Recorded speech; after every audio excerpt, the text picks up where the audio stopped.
G'day ladies and gents, and welcome back to War Thunder. Today we're going to be having a look at some seal clubbing on a more ethical level. Oh man, that Heinkel 100 video is absolutely filthy. I still feel bad, but this time we're not feeling bad for anyone, because this is the Heinkel 219. We've gone up an extra 119 numbers and we're at the Uhu.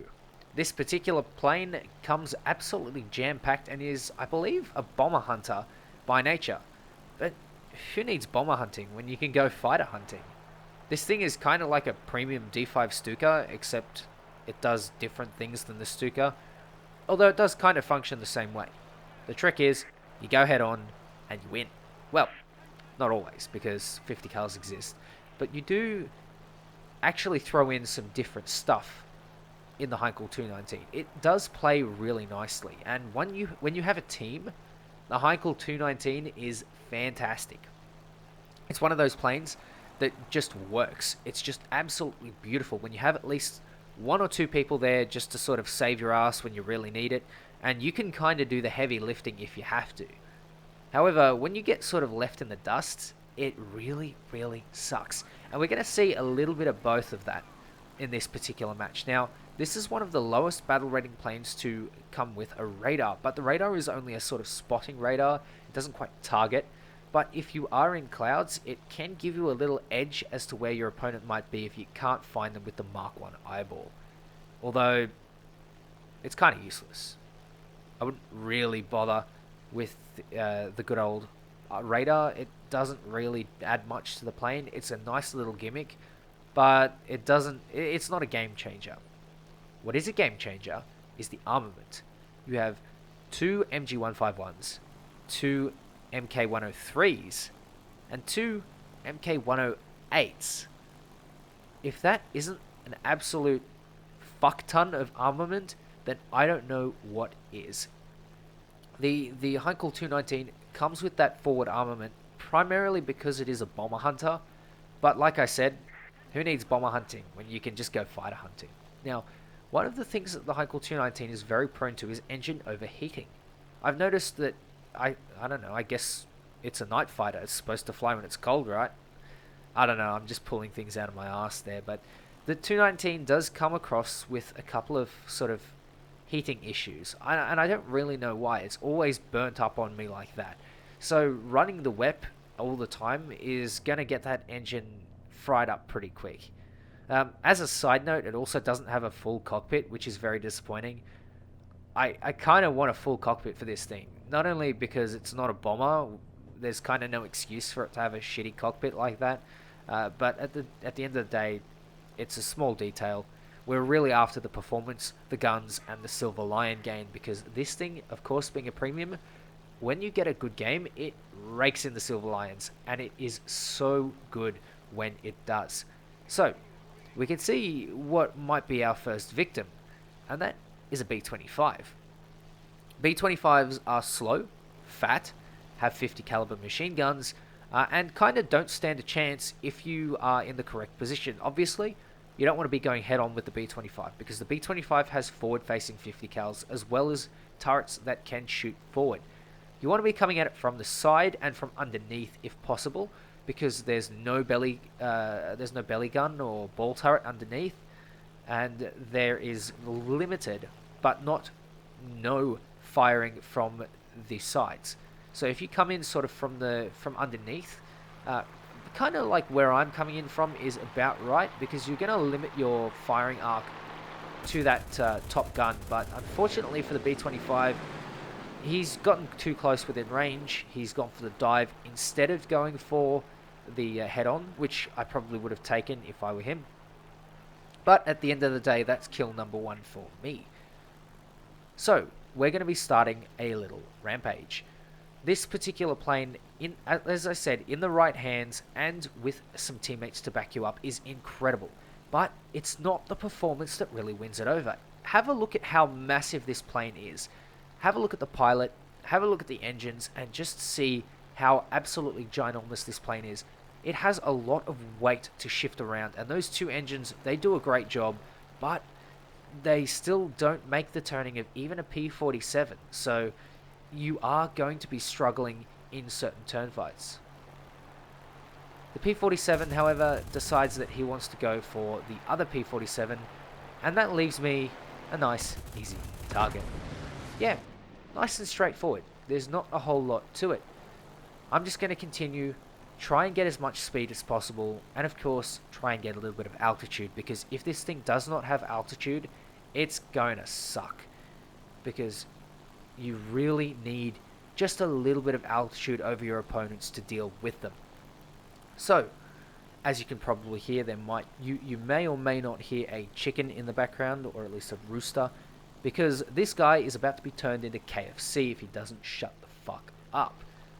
Anyway, back to the gameplay.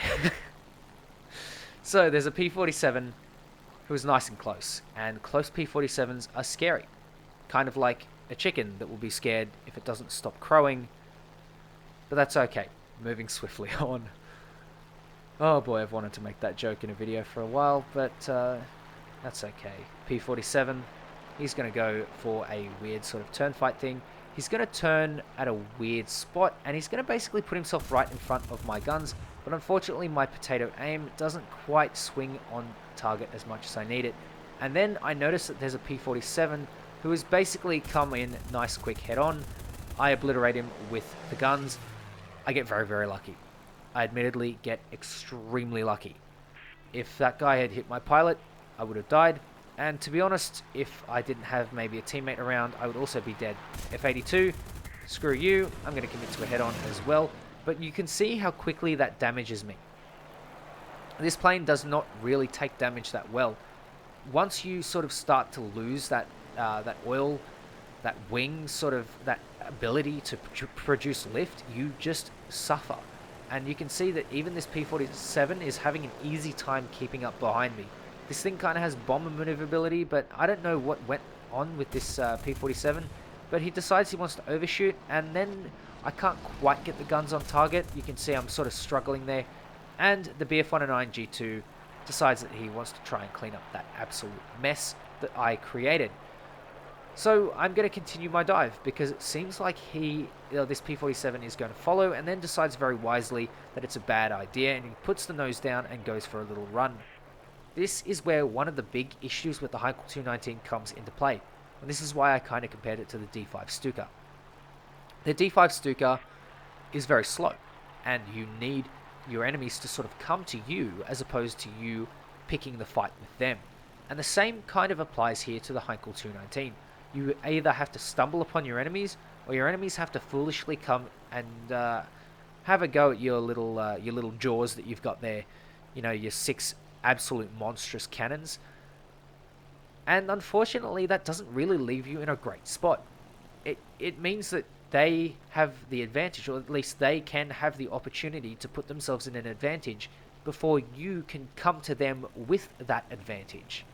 And that really sucks, especially for me, who likes to sort of take control of the fight. Now, luckily for me, this P-47 decides that he wants to come back for some booty blasting. So I'm going to go with a quick head-on, and you can see I'm just sort of putting myself up into a vertical really nice and early, because I know I'm going to try and fall back onto this P-47. However, even with the lift that I can generate from these massive wings, it doesn't really... It's barely enough to stay out of the P-47's guns, and I'm extremely lucky that I have a teammate behind me to basically save me. G55S, you really saved my bacon. So, who's the last enemy here? It is that Spitfire. Now, there's going to be just a touch of downtime from the time that I get towards this Spitfire, so I'd just like to quickly discuss the Heinkel 219 in a casserole. The simple answer is don't. It's better in Air RB. It's better as a bomber hunter. You have plenty of other good planes to take out for CAS in Tanks RB and for tank busting in Air RB. The 262 with the big 50mm cannon is a good example. And of course, if you want to go a little bit higher, you can go with the B6R3, the Messerschmitt, Messerschmitt 410, which sits at battle rating 5.3. Now, if you definitely want something for a 4.3 battle rating, go for Bombcast. Trust me, you really don't want to be dealing with this absolute hulk of a thing. because you'll get shredded by SPAA fairly quickly. And whilst you do have plenty of weaponry to deal with open top vehicles, this isn't something that you kind of want to be taking out just because it is so absolutely massive. Of course, there are going to be plenty of GACs, there are going to be plenty of sort of Tony type fighters and P-47s that sit at this battle rating in Tanks RB that you're going to come across a lot of. So it's not really a good pick. I would definitely be taking more on the lines of Bombcast. The D3 Stuka is really good. And of course, if you're really down for it, the Heinkel or the Henschel 129, the Dark basically. So, a very easy, very low effort head-on. Gives me a nice little ace there. Notice the guy in chat, the BF-109G, sort of complaining that I kind of took his kill. And I thought at first, before I even engaged, like, hey, look, it's a Spitfire, let's go and kill it. But I didn't even realize that this particular BF-109 had worked down that Spitfire to a point where he was going to win that dogfight, and I kind of selfishly went and took it.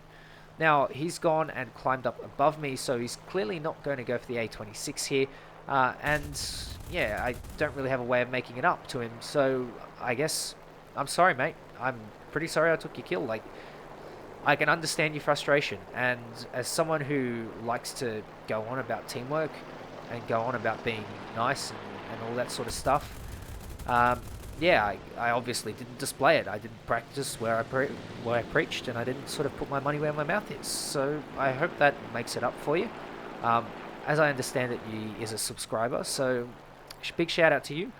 It takes a lot of skill to work down a Spitfire in a BF-109 like that, and I probably should have given you the kill. Anyway, that's kind of enough sort of groveling. For those of you that are in a situation like that, just be mindful, and I guess I'll do my best to be mindful myself, because that's something that really does leave a mark on certain players. Definitely being a little bit nice in battle is something that goes a long way, and of course, as someone that likes to talk about that a lot, I didn't really show, that sort of side.